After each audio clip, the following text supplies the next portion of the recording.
Vous avez les moyens pour faire l'ACD. Vous avez encore les moyens pour faire le permis de construire. Vous avez les moyens pour payer l'architecte pour le plan de votre maison. Vous avez les moyens d'engager un contrôleur pour le bon fonctionnement, le bon déroulement de la construction de votre bien. Vous avez encore les moyens pour d'autres choses. Je ne vais pas entrer en détail. Et c'est des biens que vous construisez, des biens qui sont mis en vente. Mais vous n'avez pas les moyens pour payer quelqu'un pour vous faire des photos professionnelles. Vous n'avez pas les moyens de payer quelqu'un pour vous faire une vidéo professionnelle.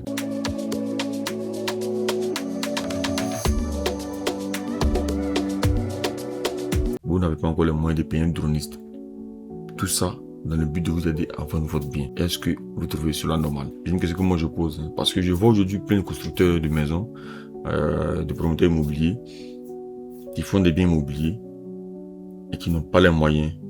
C'est-à-dire qu'ils ont la possibilité de construire une villa duplex à 40, 50, 60 millions. La vente même à 70 millions, 90 millions, 100 millions, peut-être plus. Donc des appartements, mais qui n'ont pas les moyens de payer un vidéaste pour leur faire des vidéos professionnelles pour les biens en vente. En fait, quand on fait les vidéos professionnelles pour vos biens, que ce soit la vue aérienne pour montrer l'emplacement, l'opportunité que le bien offre, les vues intérieures pour montrer à quel point le travail est bien fait. C'est pas pour nous quelque chose. C'est vrai que nous qui allons le faire, on va prendre de l'argent, c'est vrai. Mais le plus gros gagnant, c'est vous, en fait. Je vous explique. Je dis n'importe quoi. Je vois une maison, une villa duplex à Benjerville et le client prend ses photos avec son téléphone, terre à terre, tout ça, puis il m'envoie. Il me dit, bon, ok, voilà une villa en vente, je veux que tu postes l'offre pour moi. Moi, ça me dérange pas. Moi, je poste l'offre, j'ai mis villa en vente, villa duplex, tout ça, tout. Et là où il y a un problème, c'est quand le client m'appelle. Bon, pour moi, un prospect m'appelle pour me dire que, mais Sanogo, le bien m'intéresse. Le bien, il est comment? Il est situé où plus précisément? Moi, je vais lui dire quoi? C'est situé à Benjerville, Anna. Mais Benjerville, Anna, quel côté? Là, en gros, c'est pour moi. Maintenant, il dit, bon, venez visiter le bien, mais il va venir visiter lors de mon poste. Pour éviter certaines questions. À la visite, c'est sûr que je serai un peu dessus. Parce que je vais prendre des photos avec des téléphones où les images sont bonnes, c'est vrai, mais c'est avec un téléphone. Et les réglages ne sont pas adaptés à la prise de vue pour un bien immobilier, que ce soit un salon, une cuisine, tout ça. Et je lui ai envoyé. C'est bien beau. Mais quand il va se rendre sur le terrain et constater que il veut acheter un bien qui n'a rien à voir avec ce qui est sur les photos, là il y a un problème. Par contre, on fait l'inverse, c'est-à-dire que quand m'approche pour vendre un bien, il me dit bon ok, on a fait une prise de vue aérienne, une vidéo d'intérieur, des photos et des affiches.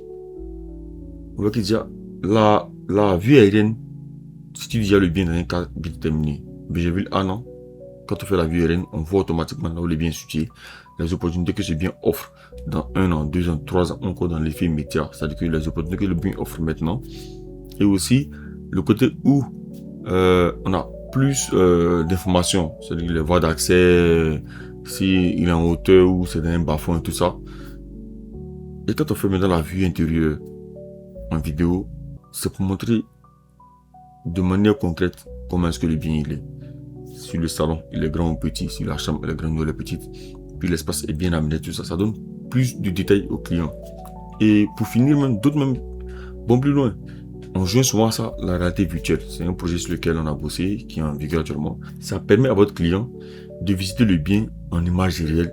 J'ai dit bien en images, c'est pas des images 3D, c'est des images réelles de votre bien, quel que soit l'endroit où il est. C'est pour éviter les désillusions et encore les questions inutiles ou encore les pertes de temps sur vos biens en vente. Ne pensez pas côté je vais payer quelqu'un pour le faire. Non, non. Pensez plus qu'est-ce que je gagne en retour quand je paye la personne pour le faire.